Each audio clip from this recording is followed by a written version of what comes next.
On revient sur cette semaine, dépôt du rapport sur les femmes assassinées, les femmes autochtones assassinées et disparues. Le fameux mot génocide. Génocide qui fait beaucoup parler, ça fait beaucoup tiquer. Donc, la première fois que Justin Trudeau a parlé de ce rapport-là, il n'a pas mentionné le mot génocide. Mais la deuxième fois qu'il en a parlé, il a mentionné le mot génocide en pleurant. D'ailleurs, parenthèse, ça fait 2 fois qu'il pleure cette semaine, là.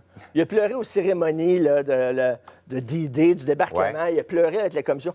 C'est pas un politicien, c'est un homme fontaine, là. À un moment donné, là, il y a une différence entre la sensibilité et la sensiblerie. Comme ma mère dirait, là, c'est tout petit puis ça veut vivre. Il y a une expression en anglais qui s'appelle « man up », ça veut dire « fais un homme de toi un peu ». En tout cas, bref, je referme la parenthèse. Donc, il a pleuré et là, il a dit « génocide ». Mais là, le fait que le premier ministre le dise, ça a des implications extrêmement importantes en géopolitique internationale. Pourquoi?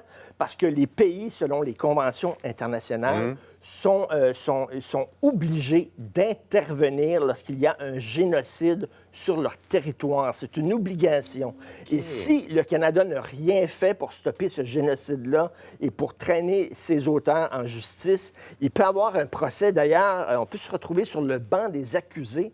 D'ailleurs, l'ONU va faire enquête en disant, bien là, attends une minute, c'est le premier ministre lui-même qui a dit qu'il y a un génocide.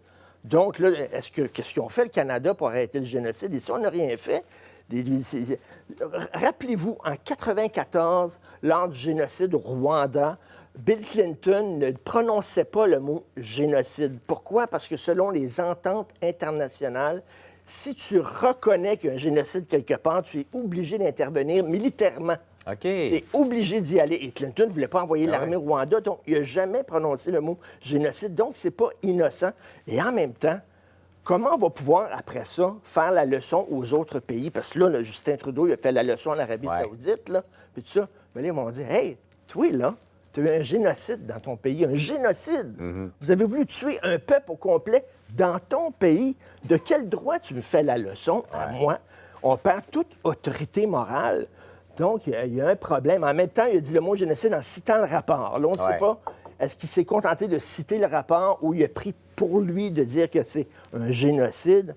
Mais cela dit, s'il y a un procès là, contre le Canada, là, il va brailler. Là. Donc, c'est un mot lourd de signification, particulièrement quand ça vient de la bouche du premier ministre. Exactement, lourd de signification en politique internationale. Là. Donc, intéressant comme mise en perspective. Et acheter des billets pour Charlevoix.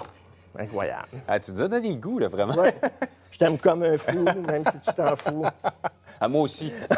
Hey, bonne fin de semaine, Richard. Salut.